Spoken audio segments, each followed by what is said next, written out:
Racial Discrimination with Emphasis on Japanese Internment by Natty, Aaron, and Chance. What was Japanese internment? Japanese internment camps were established during World War II by President Franklin D. Roosevelt through his Executive Order 9066. From 1942 to 1945, it was the policy of the U.S. government that people of Japanese descent, including U.S. citizens, would be incarcerated in isolated camps. In the next 6 months, over 100,000 men, women, and children of Japanese ancestry were moved to assembly centers. They were then evacuated to and confined in isolated, fenced, and guarded relocation centers known as internment camps. This historic photo shows prominently men being separated from their families and children as they are isolated in a internment camp. Now, what was the attack on Pearl Harbor? 75 years ago, on December 7th, shortly before 8 a.m., hundreds of Japanese aircraft dove from the sky in a surprise bombing attack on a United States naval base in Hawaii, killing more than 2,400 Americans. The attack on Pearl Harbor shocked and outraged the nation and led it into war at a time when Congress and the American people have been split on the response to an already embattled world. This quote comes from How Pearl Harbor Shaped the Modern World by Jonah Engel Bromwich. Cause. The attack on Pearl Harbor struck fear in Americans' hearts as they felt as if their national security was compromised. This was especially true on the West Coast since most of the 120,000 people with Japanese ancestry that lived on the U.S. mainland lived on the West Coast. Because of this, anti-Japanese suspicion arose within America, which would then lead to the following effect. How did the U.S. respond? The Roosevelt administration enacted a drastic policy that was aimed towards these residents no matter the state of their citizenship. Order 9066 authorized the evacuation of all persons deemed a threat to national security from the West Coast to relocation centers further inland. On the right is a picture of Order 9066 and its instructions to all persons of Japanese ancestry. Korematsu versus United States, 1944. The following is a quote from Voices of Freedom, which goes over a case involving Japanese internment. Korematsu was born on our soil of parents born in Japan. The Constitution makes him a citizen of the United States by nativity and a citizen of California by residence. No claim is made that he is not loyal to this country. There is no suggestion that apart from the matter involved, here he is not law-abiding and well-disposed. Korematsu, however, has been convicted of an act not commonly a crime.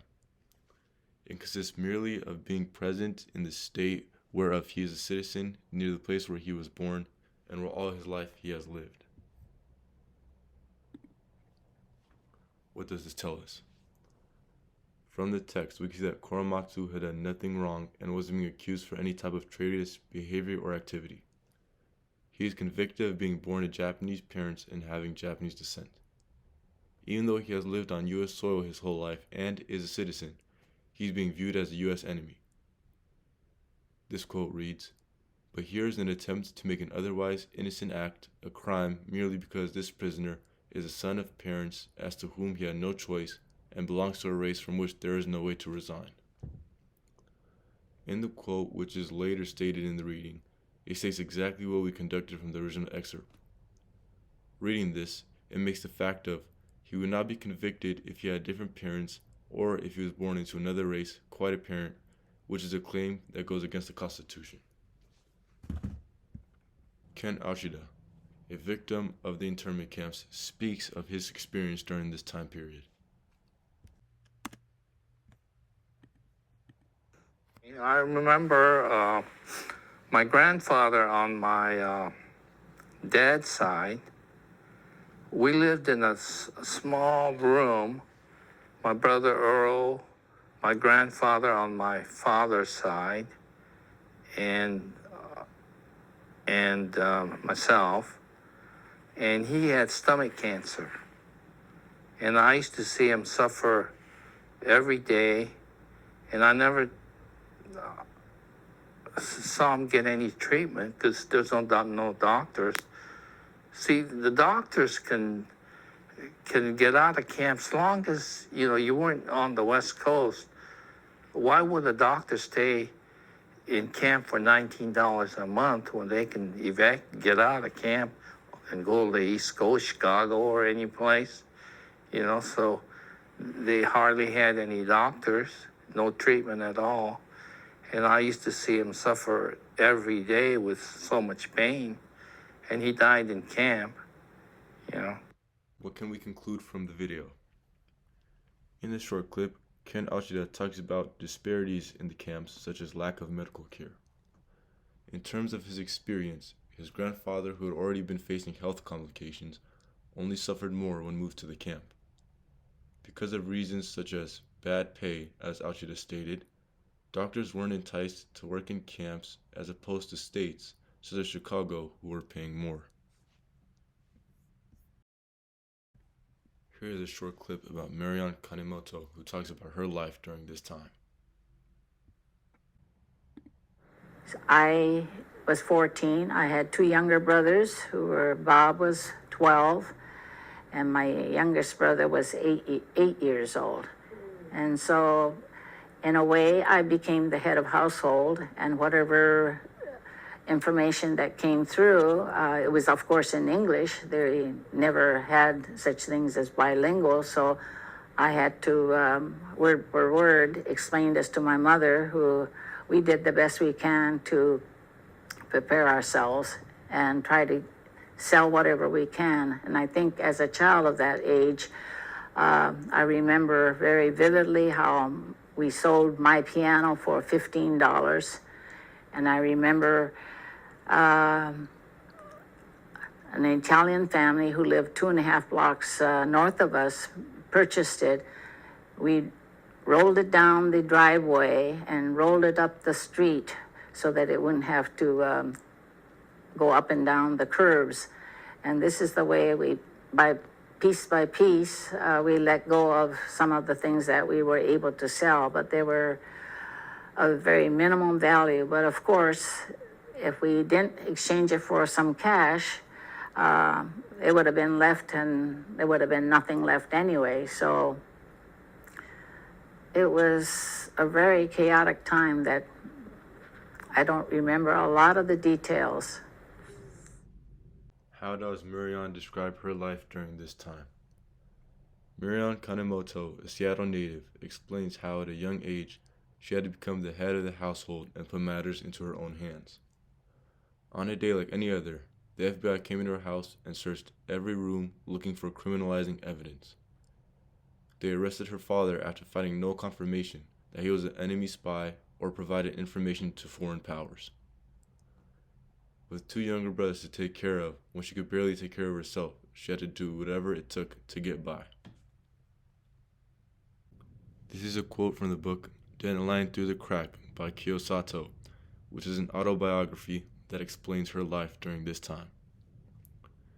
Kyo Sato, a Japanese American born in Sacramento, California, speaks and writes about her sudden internment on an Indian reservation land. She speaks of the adults at the time and their determined mindset, Kodomo no Tameni, translated as for the kids, in which they sacrificed, left, and did everything they could for the keepsake of their kids. General John L. Dewitt wrote his report on how well the people were taken care of. He says people were happy in the horse stalls because they were renovated and modernized. You could get the smell out, and when it rained, there was just mud and manure everywhere. Sato speaks of her experience in the internment camp as families were bunched up into horse stalls on racing tracks where they were kept. What do we think? We think this situation really corresponds to the question, who do we deem an American citizen? Because citizens are who our rights protect. So by our government taking the actions they did, we assume they're claiming that those rights don't apply to Asian Americans because they weren't considered American citizens. The difference between them and other Americans qualifying is their race. So we see this as an infringement on their rights and an act of racial discrimination. Modern times. Today, police brutality is one of the most recurring representations of racial discrimination. From the chart, we can conclude that people of ethnicities other than white people have more than double the chance of having an interaction that is initiated by police and where force is involved. We can clearly see that white people are treated differently than others for no reason other than their race. Time and time again, we are shown horrific videos and recordings of police brutality against minorities, and it is becoming a common news topic. Although more extreme, we can see the connections between current racial discrepancies and past occurrences such as Japanese internment. How does it affect us today? As we still struggle with issues such as racial discrimination, terrorism, and controversies involving immigration, a parallel is drawn to our past transgressions. We can learn and grow from the mistakes we made when addressing subjects such as how does democracy weigh individual rights against national security, or who is considered an American? What can we do?